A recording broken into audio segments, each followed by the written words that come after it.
नमस्कार, नमस्कार, नमस्कार. वीकली कट्ट्यामध्ये तुमच्या सगळ्यांचं सहर्ष स्वागत आहे. आज कट्ट्यावरती गप्पा मारायला एक नवीन चेहरा आलेला आहे. सुमेध नाईक. स्वागत आहे स्पोर्ट्स कट्टावरती. थँक्यू. मी आधी सुमेधची ओळख करून देतो. सुमेध हा कॉम्प्युटर इंजिनियर आहे. US ला असतो. पण भारतात असताना वेगवेगळ्या वेबसाईटसाठी क्रिकेटवरती लिहायचा. अगदी शाळेत असल्यापासून टाइम्स ऑफ इंडियाच्या स्टुडंट्स एडिशनसाठी लिहितोय. क्रिकेट हाच त्याच्या जिव्हाळ्याचा विषय. जरी तो बाकीच्या खेळांवरती लिहित असला, त्याचं Instagram स्वतःचं चॅनल आहे. तो वेगवेगळ्या ब्लॉग्सच्या माध्यमातून क्रिकेटवरती लिहित असतो आणि आज तो वीकली कट्ट्यामध्ये आपल्या सगळ्यांची गप्पा मारायला आलेला आहे. सुमेध, मनापासून पुन्हा एकदा स्वागत आहे. धन्यवाद. नाही, खूप खूप बरं वाटतंय. मी तुमचे प्रत्येक जो पण व्हिडिओ आलाय तो मी आतापर्यंत बघितला आणि त्यातच इतकं असं भरभरून घरगुती गप्पा असल्यासारखं सुद्धा एक वाटलं. त्याशिवाय खूप माहिती सुद्धा मिळाली आणि त्यामुळेच असं खूप मस्त वाटतंय आज इकडे येऊन आणि त्या गप्पांचा एक भाग होऊन आता. थँक्यू सुमेध. आणि मराठीतनं आज तू पहिल्यांदा बोलणार आहेस. याच्या ज्या काही वेबसाईट्स आहेत सगळं आहे. सुमेधनी मॅक्झिमम काम क्रिकेटमध्ये हे इंग्लिश मधून केलंय. त्याच्यामुळे आज त्याच्यासाठी मराठीतनं कदाचित गप्पा मारण्याची ही पहिलीच वेळ असेल. तर तुम्हाला एपिसोड कसा वाटतोय हे एपिसोड झाल्यावरती नक्की कळवा. लाईक, शेअर, सबस्क्राईब करा आणि जास्तीत जास्त लोकांपर्यंत हा एपिसोड कसा पोचेल हे तुम्ही बघा. सुमेध, मला वाटतं आपण विकली कट्ट्याची आता सुरुवात करूया. हो. मी फक्त एवढंच क्लिअर करतो की 55व्या मॅच नंतर आज आपण बोलतोय आणि पॉइंट्स टेबल खूप इंटरेस्टिंग स्टेजला आलेलं आहे. सुमेध, गेल्या सीझन पर्यंत असं होतं की 14 पॉइंट्सला कदाचित क्वालिफिकेशन सेक्युअर झालंय असं म्हणता यायचं. पण यावेळी एवढ्या टीम 14 वरती आहेत तर 16 लागतीलच असं चित्र आहे, नाही का? हो, आणि 16च नाही तर कदाचित 18ही लागू शकतील असं आहे. म्हणजे जर तुम्ही 18 पॉइंट्स पर्यंत जरी पोहोचलात तरी कदाचित क्वालिफिकेशन नक्की होईल ह्याची एक काही हमी नाहीये. आणि त्यामुळेच असं खूप वेगळं आहे. कारण तू जसं म्हणालास की 12 पॉइंटवर सुद्धा कोणीतरी क्वालिफाय केलं होतं. मला आठवतंय एक सीझन होता जिकडे RCB 12 पॉइंटवरती 5वी होती आणि जी 4थी होती त्यांनी सुद्धा 12 पॉइंटवरती ते क्वालिफिकेशन केलं होतं. त्यामुळे आजपर्यंत असं कधी झालं नाहीये की कोणत्याही एका IPLच्या एका हंगामात इतकी तफावत पॉइंट्समध्ये आहे, जितके 3 संघ आता आपण अजूनही साधारण 3 ते 4 मॅचेस प्रत्येक संघाच्या बाकी आहेत आणि तेव्हाच 3 संघ ऑलरेडी बाद झालेत आणि आता त्याच्यानंतर वरच्या 7 संघांमध्ये जी चुरस आहे, ती खरंच एकदम पूर्ण एक्साइटमेंट जी आहे ती सगळ्यांसाठी वाढवून धरेल आणि त्यामुळेच आता जेव्हा आपण शेवटच्या 2 म्हणजे जे बिझनेस एंड आपण ज्याला म्हणतो, तिकडे जेव्हा आपण जाऊ तेव्हा एकदम चुरस ती बघायला मिळेल. पण 7 टीमपैकी म्हणजे आपण हे तर नक्की म्हणू शकतो की Chennai super Kings, Rajasthan Royals आणि ऑफिशियली 54व्या मॅच नंतर सनरायझर्स हैदराबाद हे बाहेर गेले. तर पण लखनौ सुपर जायंट शर्यतीत आहेत असं वाटतं. टेक्निकली तर आहेतच. हो, लखनौ सुपर जायंट आणि कोलकाता त्या दोघांनाही खूप काही त्यांच्यानुसार होईल अशी एक आशा असेल त्यांच्यासाठी. कारण त्यांना आता ते त्या कॅल्क्युलेटर झोनमध्ये जे आपण म्हणतो त्या झोनमध्ये आहेत. कारण त्यांना त्यांच्या नेट रन रेटशी सुद्धा खेळावं लागेल. त्यामुळे त्यांच्यासाठी ती एक खूप मोठी लढत असेल. पण त्याचबरोबर ते बाहेर आहेत असं नाही म्हणू शकत. कारण आपल्याला माहिती आहे काहीही होऊ शकतं. गेल्या सीझनमध्ये बंगलोरनी 6 सलग मॅचेस जिंकल्या होत्या आणि नेट रन रेटवरती चेन्नईला मागे टाकलं होतं शेवटच्या मॅचमध्ये. त्यामुळे अशा गोष्टी झाल्यात. मुंबईने सुद्धा खूप वेळा आधी असं केलंय की त्यांनी सलग 6-7 मॅच जिंकल्यात आणि मग ते क्वालिफिकेशन गाठलंय. त्यामुळे त्यांना आत्ता बाहेर नाही काढू शकू आपण. पण कदाचित पुढच्या एका आठवड्यात एक चांगला अंदाज येईल वरती काय असेल आणि त्याचबरोबर ज्या इव्हन मधल्या ज्या टीम्स आहेत म्हणजे अगदी मुंबई इंडियन्स आणि मग गुजरात टायटन्स, आता Punjab Kings, royal challengers Bangalore स्वतः सुद्धा जरी 1 नंबरवर असले तरी सुद्धा त्यांना आता इतकं सहज नसेल, कारण त्यांना 3 मॅचेस आहेत आणि त्या 3 पैकी जर त्यांना 2 जिंकल्या तरच ते पुढे जाऊन तितकं म्हणजे ते टॉप 2 मध्ये फिनिश करू शकतील किंवा अगदी क्वालिफाय होऊ शकतील टॉप 4 मध्ये. त्यामुळे त्यांच्यासाठी सुद्धा इतकं सोपं नाहीये, कारण त्यांना घरी खेळायचं आणि त्यांना घरी सुद्धा खेळण्यात इतकं यश नाही मिळालंय आणि त्यामुळे बाकी सगळ्या टीम सुद्धा त्यांच्यासाठी एक मोठं संघर्ष असेल, तो आपल्याला तो बघायला मिळेल नक्कीच. आणि तुम्ही जसं म्हणालात, की सनरायझर्स हैदराबाद, राजस्थान आणि चेन्नई त्यांच्यासाठी हा सीझन नव्हताच.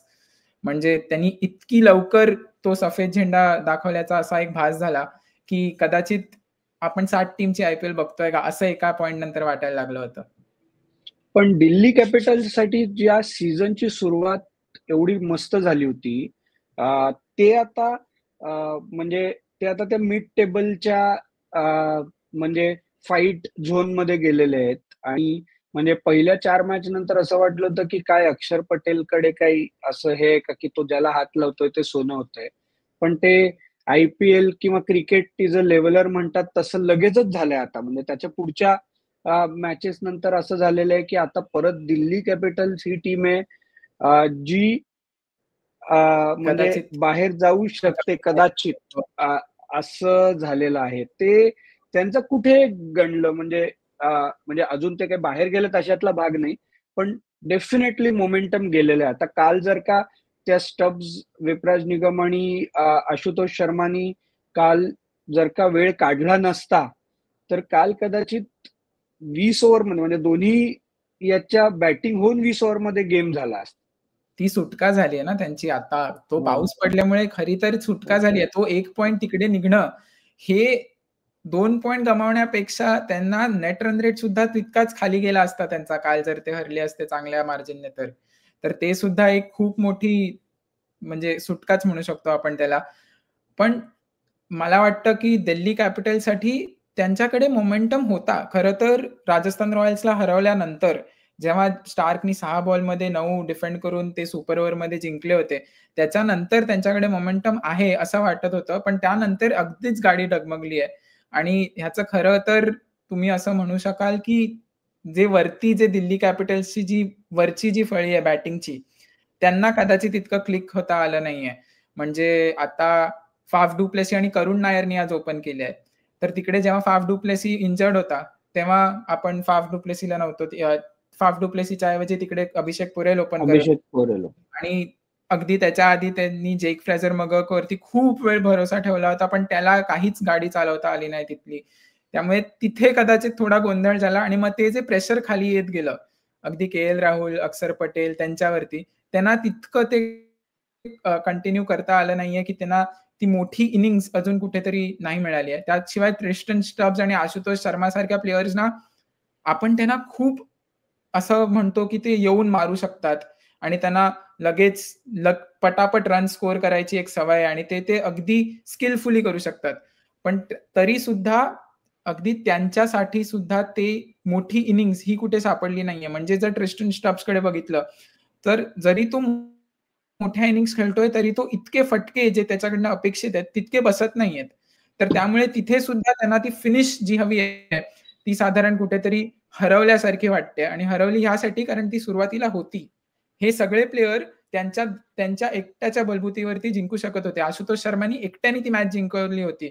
विपराज निगमनी काही चांगल्या कामगिरी केल्या. ट्रिस्टन स्टब्सनी सुद्धा चांगलं केलंय. पण ते अगदीच फॉलन ऑफ अ क्लिफ म्हणतो तसं काहीतरी झालंय त्यांच्याबरोबर.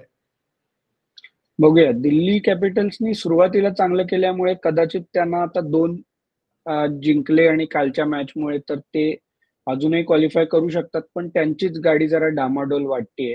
पण आपण जसं म्हटलं सुमित, की 3 टीम्स ऑलरेडी बाहेर गेल्या आहेत. तर म्हणजे त्या बाहेर तर ऑफिशियली गेल्या 5-6 दिवसात गेल्या. पण त्यांनी तू म्हणालास तसं पांढरं निशाण 15 दिवसापूर्वीच फडकावलंय. तर त्यांनी पुढच्या सीझनची तयारी त्या 15 दिवसापूर्वीच चालू केल्यासारखं दिसतंय. तर म्हणजे हो. आय-पी-एल गुगलीजचा गेम असतो. तर त्याच्यामुळे त्यांनी रिप्लेसमेंट्स आत्ताच धडाधड घ्यायला सुरुवात केली, नाही का?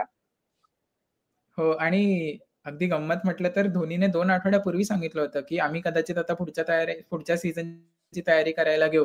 जेव्हा त्याची पहिली किंवा दुसरी मॅच असेल कॅप्टन म्हणून आणि ते हरल्यानंतर जेव्हा त्यांनी सांगितलेलं, त्यामुळे तेव्हाच कदाचित असा एक अंदाज होता की कदाचित आता ते नवीन फळीचे गोलंदाज आणि बॅट्समन त्यांना घ्यायला सुरू करतील. पण त्याचबरोबर आता जर आत्ताची रिप्लेसमेंट बघितले, डेव्हॉल्ड ब्रेव्हिस किंवा आता त्यांनी आयुष म्हात्रेला घेतलं. हे सगळे एक सीझनचे प्लेयर नाहीयेत, 2 सीझनचे प्लेयर नाहीत. त्यांचे वयवर्ष अजूनही 20च्या खाली. आयुष म्हात्रे तर 16-17 वर्षाचा आहे आणि त्याशिवाय डेव्हॉल्ड ब्रेव्हिस सुद्धा अगदी खूप यंग आहे. त्यामुळे इकडे खूप जास्त त्यांना डेव्हलपमेंट करायची संधी आहे आणि चेन्नई सुपर किंग्स सारख्या फ्रँचाइजला ज्यांना जे एकदा जर त्यांनी कोणत्या प्लेयरला पकडलं आणि त्यात जर त्यांना ती कॅपॅसिटी दिसली की ह्या टीमला ते पुढे घेऊ शकतील, तर ते त्यांना सोडत नाहीत आणि ते आपल्याला आता खूप चांगलं माहिती आहे. कदाचित त्याचमुळे हा सीझन कदाचित त्यांना बघावा लागतोय की काय, असं एक वाटू शकतं. पण तरी हा त्यांचा सक्सेसचा फॉर्म्युला राहिलाय. अगदी जरी ते आता शेवटच्या स्थानावर जरी त्यांनी ह्या सीझन जर त्यांनी संपवला, तरी सुद्धा पुढच्या वर्षी ते फिरवू शकतील त्याच भरोश्यावर जो तो प्लेयर्सना दरवर्षी दाखवत आलेत. आणि त्यामुळे आता त्यांची जी नवीन इनिंग्स आहे, जी सेकंड इनिंग्स, पण अजूनही आपण त्याच टुर्नामेंटमध्ये आहोत, पण जसं तू म्हणालास की सेकंड इनिंग्स जी आहे ती खरी महत्वाची आहे. आणि डेव्हॉल्ड ब्रेव्हिस, आयुष म्हात्रे या दोघांसाठी तर आपण बघितलंय की ते कसे खेळू शकतात आणि ते कसे खेळलेत ह्या गेल्या 2-3 मॅचमध्ये आणि तो खरंच एक मोठा डिफरन्स राहिलाय पहिल्या चेन्नई सुपर किंग्स, पहिल्या हाफच्या चेन्नई सुपर किंग्सचा आणि दुसऱ्या हाफच्या चेन्नई सुपर किंग्समध्ये. आणि तसंच बाकी टीम्स, सनरायझर्स हैदराबादनी सुद्धा कालच हर्ष दुबे ह्याला रिप्लेसमेंट म्हणून साईन केलं. त्यामुळे स्मरण रविचंद्रन साठी कदाचित, त्यामुळे ते आणि सुद्धा तो स्वतः पण रिप्लेसमेंट म्हणून आला होता ऍडम झॅम्पाची. हो आणि आता त्याची रिप्लेसमेंट म्हणून हर्ष दुबे आला. हो तर आणि म्हणजे खरंच तर त्याला पण 11 मध्ये संधी मिळाली नव्हती. हे म्हणजे पुढच्या सीझनची, म्हणजे हर्ष दुबे हा रणजी ट्रॉफीतला यावेळचा बेस्ट ऑलराऊंडर होता. तर त्याला ऑप्शन मध्ये कोणी घेतलं नव्हतं, ते थोडंसं आश्चर्यकारक होतं. पण सनरायझर्स हैदराबादने त्याला घेतलं. आपण कट्ट्यावरती म्हणजे कट्ट्यावरच्या गप्पांमध्ये हर्ष दुबे आणि यश राठोड या दोघांशीही गप्पा मारल्या होत्या. त्या एपिसोडलाही चांगला प्रतिसाद दिलाय. तर हर्ष दुबेला पण त्यांनी घेतलंय, ते पण इन्व्हेस्टमेंट म्हणून घेतलंय असंच दिसतंय. हो आणि कदाचित त्याला त्या पुढच्या 3 मॅच मधल्या एका मॅच मध्ये खेळायला सुद्धा मिळेल, जस्ट एक्सपिरियन्स म्हणून, कारण आता काहीच त्यांच्यासाठी क्वालिफिकेशनचा चान्स राहिला नाहीये. त्यामुळे ते सुद्धा बघणं एक महत्वाचं असेल की ह्या जे नवीन प्लेयर्स ज्यांना घेतलंय, अर्थात उर्विल पटेलला सुद्धा चेन्नई सुपर किंग्सने घेतलंय वंश बेदीच्या जागी. कारण वंश बेदी हा इंजर्ड झाला. तो खेळणार होता गेली मॅच बँगलोर विरुद्ध, पण त्याचा खेळायच्या आधी त्याचं लिगामेंट टेअर झालं बहुतेक. त्यामुळे तो बाहेर गेला त्या टुर्नामेंटच्या आणि आता आपण उर्विल पटेलला घेतलंय. उर्विल पटेल हा गुजरातचा विकेट कीपर आहे आणि त्यांनी डोमेस्टिक मधली फास्टेस्ट सेंचुरी मारली आहे. 28 बॉलमध्ये यावर्षी त्यांनी सय्यद मुश्ताक अलीमध्ये ती सेंचुरी मारली होती त्रिपुराच्या विरुद्ध. त्यामुळे तो सुद्धा असा हार्ड हिटिंग असा एक विकेट कीपर आहे. आणि खरं विकेट कीपर हे महत्वाचं चेन्नईसाठी ह्यासाठी आहे, कारण धोनीचा पूर्वार्ध आपण ऑलरेडी बघितलाय का, असं कदाचित वाटू शकतं आता आपल्याला. कारण त्यांनी ती साईन ऑलरेडी सांगितलंय की मला माहिती नाही मी पुढची मॅच तरी खेळेन का. त्यामुळे कदाचित धोनीचा एक रिप्लेसमेंट म्हणून त्याला बघण्याची शक्यता असा चेन्नई विचार करत आहे का, असं आपल्याला वाटू शकतं. धोनीच्या रिटायरमेंट बद्दल न बोललेलं चांगलं. आपण गेली 4 वर्ष बोलतोय, त्याच्यामुळे ठीक आहे. पण या सगळ्या म्हणजे प्रकरणामध्ये लखनौ सुपर जायंट्स आणि गोयंका काका हा अत्यंत सोशल मीडियाच्या चर्चेचा विषय असतो. गोयंका काका खूप शांत झालेले दिसतात. त्यांना लक्षात आलेलं आहे की रिषभ पंत वरती त्यांच्या छडीचा काही परिणाम होत नाहीये. आणि झहीर खानही हताश झालेला वाटतोय त्याचा फॉर्म बघता.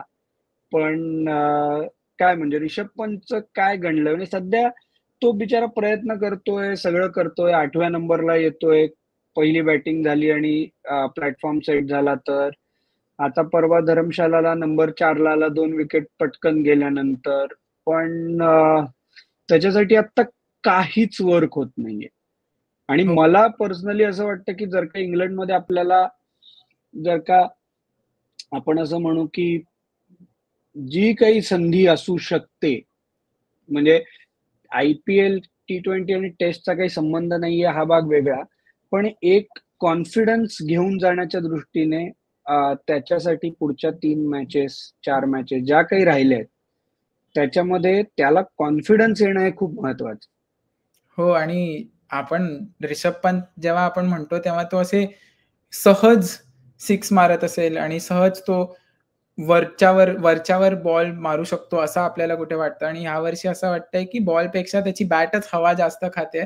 त्यामुळे ती सारखी बाहेर निघते आणि ते एक इंडिकेशन असतं की कदाचित तुम्हाला तुमचा जे टायमिंग आहे ते इतकं सापडत नाहीये. तसं काहीसं ऋषभ पंतचं झालंय, आणि जसं तू म्हणालास की काहीच सुरुवातही करता आली नाहीये. 8व्या नंबरवर, 4थ्या नंबरवर, कधी 1 डाउन, 3 डाउन, प्रत्येक पोझिशन ओपनिंगला पण आलाय. ओपनिंगला पण आलाय. त्यांनी प्रत्येक पोझिशन बदलून बघितलंय, की आपल्यासाठी काय जमतंय, काय नाही. आणि खरं तर त्यांनी 128 रन मारलेत या सीझनमध्ये, जर आकडेवारी बघितली तर. 129 बॉल तो खेळलाय, म्हणजे साधारण 99चा स्ट्राईक रेट आपण म्हणू शकतो. पण इतकं असून सुद्धा त्यांनी एक 50 मारली आहे, ज्यात त्यांनी 63 रन्स मारले होते. तर 63 रन 128 पैकी हे फक्त एका इनिंग्समध्ये आलेत. म्हणजे बाकीच्या राहिलेल्या 10 मध्ये त्याला 5-6 चा एक सरासरी आहे त्याची बाकीच्या राहिलेल्या इनिंग्समध्ये, आणि ती खरं तर कुठेतरी लखनौ सुपर जायंट्सना खटकली आहे मध्ये-मध्ये. कारण आधी बघितलं तर निकोलस पुरन खूप चांगला मारत होता. त्याला, आणि पण तो ऑरेंज कॅपमध्ये सगळ्यांपेक्षा खूप वर होता. पण तो सुद्धा आता खाली गेलाय, कारण तेवढं जे प्रेशर जे ऋषभ पंत खेळत नसल्यामुळे जे आलंय, ते खरं तर प्रत्येक त्या त्या पूर्ण टीमला सतवतंय. आणि ऋषभ पंतचं म्हणायचं झालं तर त्याला फॉर्ममध्ये येणं हे खूप गरजेचं आहे आपल्यासाठी इंग्लंडमध्ये. आपण बघितलं इंग्लंडमध्ये तो कसा खेळू शकतो, आणि तशी एक खेळी खेळण्याची गरज ही ह्या वर्षी सगळ्यात जास्त असेल. कारण ह्या वर्षी बाकीच्या लोकांमध्ये आधीच प्रश्नचिन्ह आहे, की बाकी ठिकाणी कोण खेळेल. त्यामुळे ऋषभ पंतची एक जागा परत त्या प्रश्नचिन्हावर नको, असं आपल्याला वाटू शकतं. आणि त्यामुळे ऋषभ पंत आता पुढच्या 3 मॅचमध्ये मला अशी आशा आहे, की तो कसाही खेळो, म्हणजे जर त्यांनी कमी रन जरी बनवले तरी चालेल. अशी 100 किंवा 60-70 नाही मारलेत तरी चालेल. पण जर तो त्या इंटेंटनी खेळला, त्या पॉझिटिव्हिटीने खेळला, तरी सुद्धा कुठेतरी तो फरक पडेल. कारण ह्या प्लेयर्सना ज्यांनी इतकं खेळलंय, ज्यांनी क्रिकेट, आणि ज्यांनी इतकं क्रिकेट ऑलरेडी बघितलंय, ऋषभ पंतने सुद्धा गेल्या 5 वर्षात कदाचित क्रिकेटचे आणि जीवनाचे सुद्धा सगळे चढ-उतार करून बघितलेत त्यांनी. तर त्याला माहिती आहे कसं परत यायचं. तर त्यांच्यासाठी कधी-कधी एक बॉल, एक बॅटच्या मधनं आलेला बॉल सुद्धा क अ, खूप टाईम्स ठीक असतो, की तो सुद्धा त्यांना परत फॉर्ममध्ये आणू शकतो.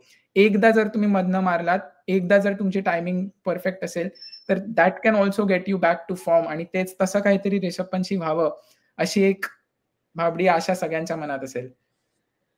नक्कीच, नक्कीच, नक्कीच. पण यावेळी ज्यांचा फॉर्म आहे ते प्रभसिमरन, आशुतोष, शशांक यांचं सातत्य, म्हणजे प्रभसिमरनसाठी ब्रेकआउट सीझन आहे. म्हणजे आधी हिट आउट और गेट आउट असा प्लेयर होता. 10 बॉल 25 रनचा स्टार्ट डे, 8 बॉल 16 रनचा स्टार्ट डे आणि यू कम आउट असा त्याचा रोल होता. पण यावेळी इनिंग बिल्ड केले आहेत आणि त्या इंटेन्सिटीने खेळतोय. रिकी पॉन्टिंग कोच म्हणून आल्यावरती सुद्धा त्याला रिटेन करून त्याला बॅक केलं गेलंय.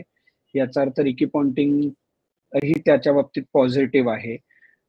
त्याच्यामुळे त्यांनी म्हणजे किंग्स इलेव्हन पंजाब किंग्सच्या यावेळी त्यांचं क्वालिफिकेशन जवळ-जवळ नक्की दिसतंय. त्याच्यात त्याचा आणि प्रियांश आर्याचा खूप मोठा वाटा आहे. आणि मला पंजाबच्या बाबतीत एकच इंटरेस्टिंग वाटतंय, की प्रभसिमरन असू दे, प्रियांश आर्या असू दे, नेहल असू दे, शशांक सिंग असू दे, हे चारही जण अनकॅप्ड इंडियन्स आहेत.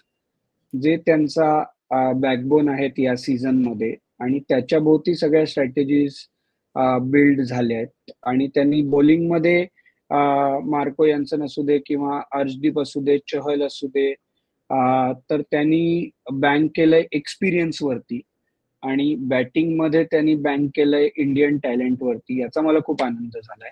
पण तू आशुतोष आणि शशांकच्या बाबतीत काय सांगशील? गेला सीझन त्यांच्यासाठी ब्रेकआउट सीझन होता याच टीमसाठी, आणि आता आशुतोष शशांकची टीम बदलली आहे. पण दोघांनाही फिनिशरचाच रोल आहे आणि दोघंही फिनिशरचा रोल एकदम चांगला करतायत. हो, आणि त्यांच्याकडे ते सातत्य आहे आणि वन सीझन वंडर ते नाही आहेत, ह्याचा हा खूप मोठा पुरावा आहे. कारण गेल्या वर्षी ते इतकं चांगलं खेळू शकले. तो त्यांच्यासाठी ब्रेकआउट नंतर जो दुसरा सीझन असतो, जिकडे तुम्हाला खूप जास्त कठीण अजून अजून कठीण परिस्थिती असते. कारण तुमच्याबद्दलचा खूप जास्त डेटा हा सगळ्यांकडे असतो. त्यामुळे प्रत्येक टीम ही तुमच्यासाठी तयार असते. त्यामुळे तुम्हाला तुमच्या गेममध्ये सुद्धा काहीतरी बदल आणि काहीतरी वेगळं असं करावं लागतं. त्याचबरोबर तुमचं जे सातत्य आहे ते कंटिन्यू ठेवण्याची सुद्धा एक लढत असते आणि ती कुठेतरी त्यांनी बरोबर साध्य केली आणि त्यामुळे ते आता असं खेळतायत. आणि जसं तू प्रभसिमरनचं सुद्धा म्हणत होता, प्रभसिमरन हा पंजाबचा कदाचित एकमेव हा असा होम ग्रोन टॅलेंट असेल.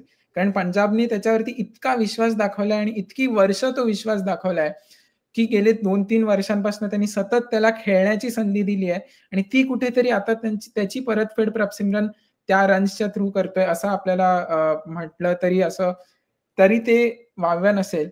तर ते एक मोठी गोष्ट पंजाबसाठी राहिली आणि अर्थात दिल्लीसाठी सुद्धा आशुतोषने खूप चांगला खेळला. इनफॅक्ट आजची जी मॅच होती ती आशुतोषमुळे दिल्ली थोडीशी परत आली असं वाटलं. कारण त्यांनी जे मध्ये जे 40-45 रन केले आज, ते खूप महत्वाचे होते दिल्लीसाठी. ॲज इट टर्न्ड आउट पाऊस पडला आणि त्यांना 1 अंक तो मिळाला. पण तरीसुद्धा आशुतोषनी जे खेळलाय, तो एकटा किती फरक पाडू शकतो त्या टीम्समध्ये, हे खरं तर दाखवून दिल्यासारखं आहे. आणि शशांकचं तर आपल्याला माहिती आहे गेल्या वर्षी पंजाब किंग्स बरोबर ऑक्शनमध्ये जे काय गोंधळ झाला, त्यानंतर तो परत कसा आला, इतका चांगला खेळला की पंजाब किंग्सने त्याला रिटेन केलं आणि तो आत्ता आशुतोष, नेहल, प्रभसिमरन आणि सगळेच जे अनकॅप्ड इंडियन्स ज्याची तुम्ही नावं घेतली, ती जी 4 अनकॅप्ड इंडियन्स होती, त्याच्यामुळे श्रेयस अय्यर हा खूप फ्री झालाय. श्रेयस अय्यर त्याचा गेम खेळू शकतोय. त्याला अँकर करण्याची काही गरज नाही वाटत आहे आणि ती कुठेतरी अ, सगळ्यात मोठा फायदा हा पंजाबचा तिथे कुठेतरी झालाय. नक्कीच. आणि दुसरं यावेळी बऱ्यापैकी पिचेस अशी आहेत, की जिकडे बॅट आणि बॉलमध्ये आपल्याला बऱ्यापैकी स्पर्धा दिसतेय. गेल्या सीझनमध्ये बऱ्याच वेळा या मारा झोडा, या मारा झोडा असं होतं. हा सीझनची सुरुवात झाली तेव्हाही असंच वाटत होतं, की अरे असंच आहे की काय? पण कदाचित यावेळी उकाडा भयंकर असल्यामुळे आपल्या इकडची पिचेस थोडी जास्ती ड्राय झाली आणि ती बॉलर्सना मदत करायला लागली. अ, असं काहीसं झालंय जसं आपण IPLच्या सेकंड पार्टमध्ये आलोय तसं. पण ते बघून मजा येते नाही का? हो, आणि त्याची खरंच मजा ही आहे की गोलंदाजांना असं नाहीये, की आपण 200-300 असे सतत तितके रन्स मारले जातात बॅटर्सकडनं. जरी 200-220 गेले, तर आपण हा चांगला बॅटिंग परफॉर्मन्स आहे असं म्हणतोय. चांगलं बॅटिंग पिच होतं, हे जे आपण गेल्या वर्षी म्हणत होतो, तसं आपण काही म्हणत नाहीये. त्यामुळे तो एक मोठा डिफरन्स हा फॅन्सनाही जाणवतोय आणि जसं म्हटलं तसं, की बॉलिंगमध्ये तो जो डिफरन्स ह्यावर्षी आलाय, ह्याचं एक खूप मोठं श्रेय BCCIला सुद्धा जातं ह्यासाठी, की त्यांनी पिचवरती असणारं त्या होम टीमचं कंट्रोल जे आहे ते काढून घेतलंय थोडंसं. त्याशिवाय जो ड्यूमुळे जो होणारा दुसरा बॉलचा जो पर्याय त्यांना दिलाय, जो सेकंड बॉलिंग करत असताना ज्या टीम्सना अलाउ केलंय, की जर तुम्हाला वाटलं, की बॉल खूप ओला झालाय, तर तुम्ही तो बॉल बदलून दुसरा कुठलातरी नवीन बॉल घेऊ शकता. त्याचा सुद्धा एक मोठा फायदा हा होताना दिसतो आणि त्यामुळे सुद्धा गोलंदाजांना खूप संधी मिळते आणि ह्याचं एक सगळ्यात मोठं आणि एका टीमचं उदाहरण घ्यायचं झालं तर गुजरात टायटन्स. गुजरात टायटन्स ही टीम जरी त्यांचे टॉप 3 हे खूप चांगल्या फॉर्ममध्ये असले, त्यांनी खूप चांगली बॅटिंग केली असली, तरी त्यांचं जे कोर आहे, हे बॉलिंगनी त्यांना खूप साऱ्या मॅचेस जिंकून दिल्यात. त्यांनी खूप चांगले डिफेन्स करू शकलेत ते मोठ्या-मोठ्या टार्गेटचे सुद्धा आणि त्याचबरोबर बाकीचं सुद्धा खूप मोठा एक डिफरन्स तिकडे क्रिएट करू शकलेत बॉलर्स आणि त्याचा एक खूप मोठा फायदा हा सगळ्यांना झालाय. नक्कीच. नाही तू GTच्या बॉलर्सबद्दल बोललास म्हणून मी लगेच ते फ्लॅश केलं. अ, रबाडा प्रकरण नक्की काय आहे? कारण बातमी आली, की बाबा त्याला बॅन केलंय, अशी बातमी आली. काही दिवसांपूर्वी, आणि आता लगेच बातमी आली की बाबा त्यांनी गुजरात टायटन्सला परत जॉईन केलंय आणि आता तो मॅचेस खेळायला अवेलेबल होऊ शकतो. तर माहितीये काय गडबड झाली आहे? हो, आणि ही एक प्रकारची चोरी आहे असंही सुद्धा म्हणू शकतो आपण. काही त्याच्यात म्हणजे एक लपवल्यासारखं आहे, कारण कगिसो रबाडाला एक बँड रिक्रिएशन सबस्टन्ससाठी पकडलं होतं. आणि हे झालं होतं SA-20च्या वेळी, म्हणजे 2-3 महिन्याआधी. आणि जानेवारीमध्ये झालं होतं मुंबई जा केपटाऊन. हा, जानेवारीमध्ये झालं होतं, जेव्हा SA-20ची मॅच तो अ, कोणती टीम आहे? SA-20ची जी मुंबई इंडियन्सची फ्रँचाइज आहे, त्यासाठी तो M I Cape Town versus Durban super जायंटची मॅच होती. त्या मॅचच्या वेळी घेतले होते त्याचे सॅम्पल्स. हा, बोल, कंटिन्यू. हा, त्यावेळी त्याला पकडलं होतं, आणि याची जी कन्फर्मेशन होतं, म्हणजे जो टेस्टचा रिझल्ट होता, हा 1 एप्रिलला आला होता. आणि 1 एप्रिलला आला म्हणजे त्यामुळे तो पहिले 2 मॅच खेळू शकला होता गुजरात टायटन्ससाठी, आणि त्यानंतर त्याला पर्सनल रिझन्स म्हणून परत साऊथ आफ्रिकेला पाठवलं होतं. आणि ह्याचं कारण म्हणजे ICC आणि जी साऊथ आफ्रिकाची जी अँटी डोपिंग एजन्सी आहे, त्या दोघांचं मिळून एक रूल आहे, की साधारण तुम्हाला 3 महिन्याचा हा बॅन पडतो अशा कोणत्याही रिक्रिएशनल सबस्टन्स अब्यूजसाठी. आणि पण तुम्ही जर तिकडे जाऊन तुम्ही एका सेंटरमध्ये भेट दिली आणि त्याबद्दलचा एक प्रोग्राम केला, एज्युकेशनल प्रोग्राम बाकीच्यांना अवेअर करण्यासाठी, त्याचाच जर तुम्ही भाग घेतला, तर तुम्हाला 2 महिन्याची सजा ही कमी होते. आणि त्यामुळे त्याच्या 3 महिन्याची जे सस्पेन्शन होतं ते 1 महिना केलं गेलं. आणि 1 एप्रिलपासूनचा 1 महिना म्हणजे 1 मे, त्या काळात तो एकही मॅच खेळला नाही. आणि आता जेव्हा मुंबई इंडियन्स उद्याची मॅच खेळेल, तेव्हा गुजरात टायटन्स समोर, तेव्हा कगिसो रबाडा हा परत सिलेक्शनसाठी अवेलेबल असेल.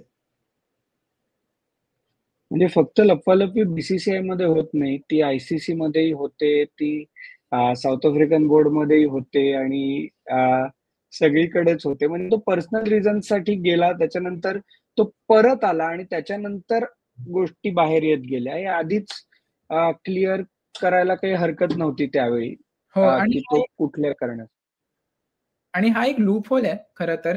आणि ह्याच सस्पेन्शन बद्दल नाही, पण कोणत्याही सस्पेन्शन बद्दल ज्याच्यामध्ये ICCने कधीच लक्ष घातलेलं नाहीये. म्हणजे अगदी गेल्या वर्षी जर आपल्याला आठवत असेल, तर वाणिंदू हसरंगाला जेव्हा 1 मॅचचा बॅन लागला होता, तेव्हा तो रिटायरमेंट मधनं परत आला होता टेस्टच्या, आणि त्यांनी तो बॅन टेस्टमध्ये घेतला होता, आणि मग तो T20च्या वर्ल्ड कपमध्ये पहिल्या मॅचसाठी त्यांनी स्वतःला अवेलेबल केलं होतं. त्यामुळे ही सुद्धा सगळीकडे होणारी गोष्ट आहे, आणि ही खरं तर बदलायला हवी. पण आता असा गेम आहे, की कितीही नियम बनवा, कोणी ना कोणी कुठे ना कुठे काही ना काही लूपहोल हा तर काढतच असतं. नाही, नेहमीच चोरी करणाऱ्या पोलिसांच्या एक पाऊल पुढे असतात, तशातला तो भाग आहे. पण डोपिंगच्या बाबतीत काय गाईडलाईन्स आहेत, काय गोष्टी आहेत, ते आपल्याला माहितीच नसतात. त्याच्यामुळे कदाचित अजून त्याच्यात लूपहोल काढणं तुलनेने सोपं जात असावं.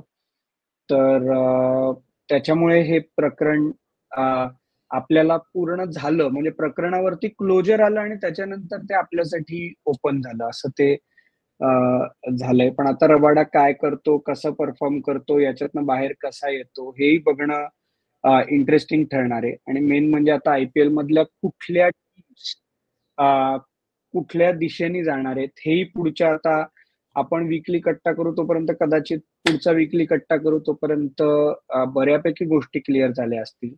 सुमेध, आज तू आपल्या गप्पांमध्ये सहभागी झालास, आणि वीकली कट्टामध्ये आज तू आलास, त्याच्याबद्दल मनापासून धन्यवाद. आणि तू परत परत इकडे यावास अशी इच्छा आहे. आपण आपल्या वेळा कशा मॅच करता येतील त्याचा प्रयत्न करू. आज आपले द हिंदूचे अमोल कराडकर आले नाहीयेत, पुढच्या वेळी आपण त्यांनाही बोलवण्याचा प्रयत्न करू. पण आज तू आलास त्याच्याबद्दल मनापासून धन्यवाद. नाही, तुम्ही मला बोलवलंत ह्यासाठी सुद्धा एक धन्यवाद. खरंच खूप मजा आली गप्पा मारायला. आणि माझं, जसं मी सुरुवातीला जसं म्हटलं, की थोडंसं मी पहिल्यांदा मराठीत बोलतोय क्रिकेटबद्दल, त्यामुळे जरा इंग्लिश येऊ शकतं. पण आपण जशा गप्पा मारू, तसं मराठी सुद्धा जास्त येत जाईल अशी एक आशा आहे. नाही, नाही, नाही. नक्कीच, नक्कीच, नक्कीच. ते, आणि आज तू काय पहिल्यांदा मराठीत प्रोग्राम करतोस असं वाटलं नाही. एकदम व्यवस्थित मराठीत बोललास तू. त्याच्यामुळे मजा आली. हा एपिसोड मध्ये तुम्हाला पण मजा आली का हे तुम्ही आम्हाला कळवा. कमेंट्स मध्ये आम्हाला जर का अजून काही टॉपिक्स घ्यायला हवे असतील विकली कट्ट्यामध्ये तर ते सांगा. या आठवड्याच्या शेवटी आपण एखादं लाईव्ह करण्याचाही प्रयत्न करू, त्याच्यामध्येही सहभागी व्हा. मराठी पॉडकास्ट स्पोर्ट्सवरचा हा एकमेव आहे की जो अशा सगळ्या वेगवेगळ्या विषयांना टच करतो. तर तो जास्तीत जास्त मराठी लोकांपर्यंत पोहोचवा. आजच्या विकली कट्ट्यामध्ये मात्र आम्ही इकडेच थांबतोय. तुम्ही मात्र ऐकत राहा, बघत राहा आणि आमची वाट पाहत राहा. धन्यवाद.